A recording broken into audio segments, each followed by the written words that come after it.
Take me out to the ball game. Take me out with the crowd. Buy me some peanuts and Cracker Jacks. I don't care if I never get back. Let me root for the home team. If they don't win, it's a shame. For it's 1, 2, 3 strikes, you're out at the old ball game. The outlook wasn't brilliant for the Mudville Nine that day. The score stood 4-2 with but 1 inning more to play. When Cooney died at first, and Burroughs did the same, a sickly silence fell upon the patrons of the game. A straggling few got up to go in deep despair. The rest clung to hope which springs eternal within the human breast. They thought if only Casey could get a whack at that, we'd put up even money now with Casey at the bat.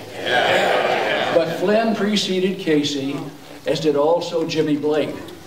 The former was a Lulin, the latter was a fake. So upon the stricken multitude grim melancholy sat. There seemed but little chance of Casey's getting to the bat. But Flynn let drive a single to the wonderful ball, and Blake, the much despised, tore the cover off the ball.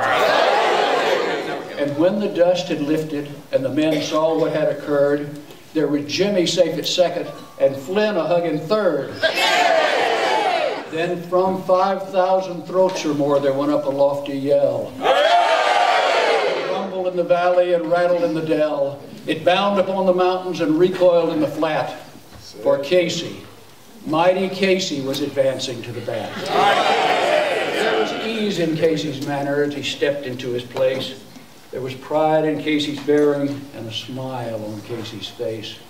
And when responding to the cheers, he lightly doffed his hat. No stranger in the crowd could doubt 'twas Casey at the bat. 10,000 eyes were on him as he rubbed his hands in dirt. 5,000 tongues applauded as he wiped them on his shirt. And then the withering pitcher ground the ball into his hip. Defiance gleamed in Casey's eye. A sneer curled Casey's lip. And now the leather-covered sphere came hurtling through the air, and Casey stood a-watching in haughty grandeur there. Close by the sturdy batsman the ball unheeded sped. That ain't my style, said Casey. Strike 1, the umpire said. From the benches black with people there went up a muffled roar, like the pounding of storm waves on a stern and distant shore. Kill him, kill the umpire! Shouted someone in the stands. And it's likely they'd have killed him had not Casey raised his hand. With a smile of Christian charity, Casey's visage shone. He stilled the rising tumult and bade the game go on. He signaled to the pitcher, and once more the spheroid flew. But Casey still ignored it, and the umpire said, strike 2! Called the maddened thousands, and the echo answered, fraud! But one stern look from Casey and the audience was awed.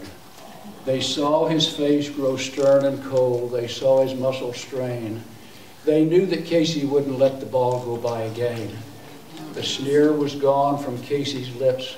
His teeth were clenched in hate. He pounded with cruel vengeance his bat up on the plate. And now the pitcher holds the ball, and now he lets it go. And now the air is shattered by the force of Casey's blow. Oh, somewhere in this favored land, the sun is shining bright. The band is playing somewhere, and somewhere hearts are light. And somewhere men are laughing, and somewhere children shout. But there is no joy in Mudville. Mighty Casey has struck out.